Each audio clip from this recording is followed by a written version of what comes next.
Hi guys, so ngayong araw is may lakad sila mami. May trip silang mga 5 days. So maglalamierda sila.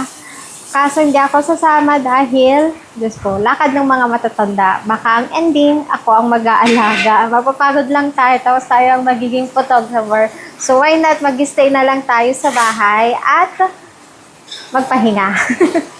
So, hanggang ngayon, bali 2 days na siyang nagpre-prepare. So, kahapon, nagluto siya ng mga iba't ibang klase ng puri para kakainin nila. So, instead na bumili ng chips or biscuit sa labas, why not magluto na lang sa bahay kasi for sure na malinis tapos mas masarap pa. So, ngayon naman, papakita ko sa inyo kung anong ginagawa ni Mami. Bali, nagluluto siya ng mga babaunin pa nilang ulam para mamaya. Kasi alas 2, anong oras na ba? Mga 10 na. Ay, 11 na pala. 11. Then, biyahe nila is alas 2. So, nakaluto na ako ng chapati. Then, si Mami, nagluluto na ng sabji. Then, ipapakita ko sa inyo, guys. Kasi lahat ng prutas, gulay, pwedeng iluto dito. Kahit anong makita mo dyan sa labas. Kagaya na lang nitong saging. Pwede palang ulamin. Ipapakita ko sa inyo, guys. So, guys, alam niyo na ba to? Saging. So, gagawin ni Mami na ulam namin ngayon. Siya ang magluluto. So, habang nagluluto ako dito ng chapati, siya naman is nagpre-prepare na ng mga gagamitin niya para dito. So, abangan natin kung ano ang gagawin niya dito sa saging. So, eto si Mami. Nagluluto siya ng ulam namin na saging. Ayan o. Hela, saging. Then, eto naman, sunam naman, bulay. Baragli. So, ito yung baragli. Yung maliliit na dahon-dahon, guys, na kinakain ng kambing. So, yan ulit yung ulamin namin. Then, yung matitira, guys, babaunin nila. Kaya, dalawang sabdi yung iluluto niya. Alam niyo ba? So, sabi ni Mami, so, pwede daw itong lutuin na parang baji. Baji, right, Mami? Baji. Suki baji. Same siya.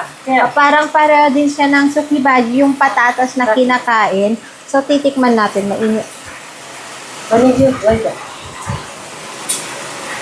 Sarap. Good na? Pangki ko, chef. Buti ko. Grabe ang anghang.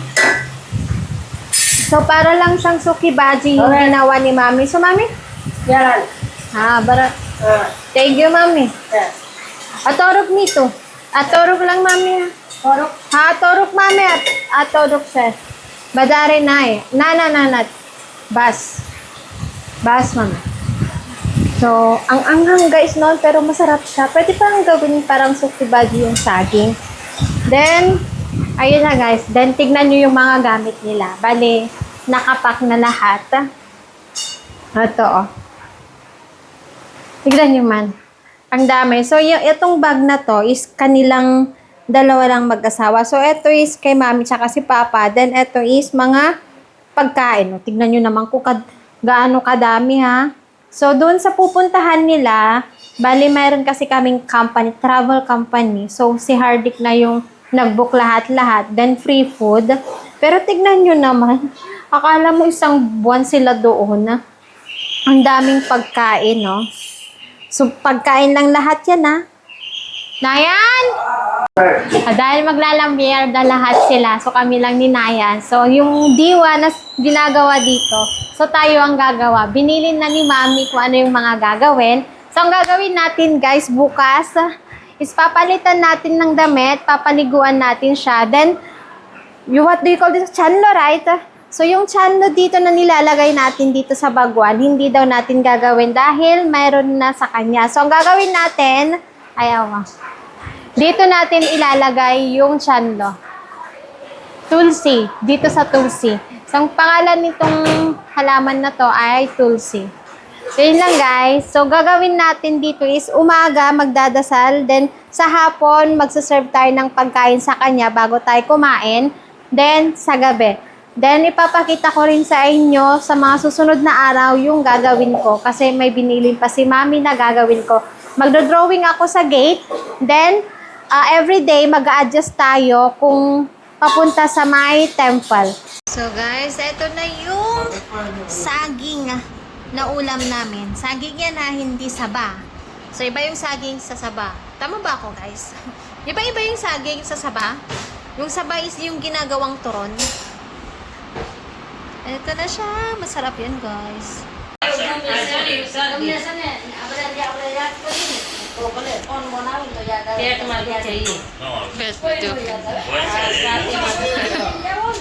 दादा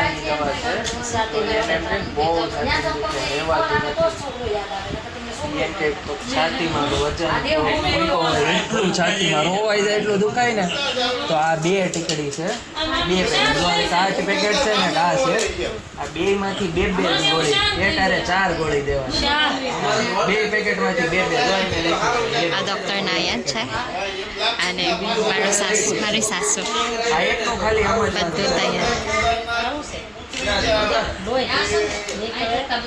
આ medicine છે with આમાંથી લોહી નીકળે ને નક્કી. તો લગાડો અને સાબુ shampoo lotion toothpaste બધું તૈયાર છે. So guys, andito na kami sa my train. So sila lang yung pupunta, 6. So sila mami, saka si papa, si Fuwa, tapos si Fuy. So etong Fuy na to is kapatid ni papa. Then ito yung asawa niya. Tignan nyo guys, ang daming tao. So eto si Nayan, siya yung bising abala ngayon. Kasi siya yung nag-check kung anong train seat number sila lahat. So ini-inform na niya lahat, sinasabihan na kung ano yung dapat gawin. Then alam nyo ba, may sasabihin ako guys.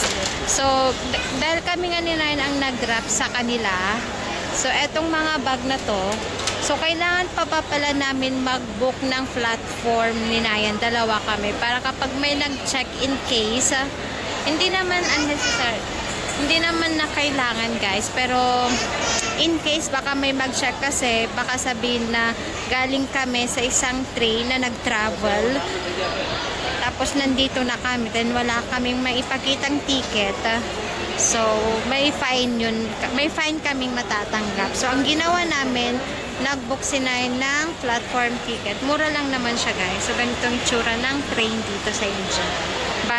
Train station, sorry. Ngayon naman may nadaanan kaming nagbebenta na truck na mga prutas. So ito nagpabili ako ng dragon fruit. Give it there, love.